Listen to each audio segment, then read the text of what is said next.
To access the heating options, press the programming switch. Scroll with the start key. Configuration menu, press A. Scroll with the start key again.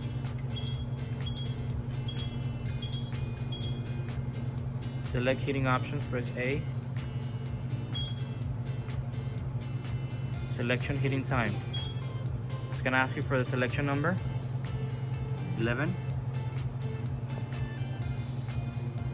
Press letter D to go down. And here you can bump up the time or bring it down.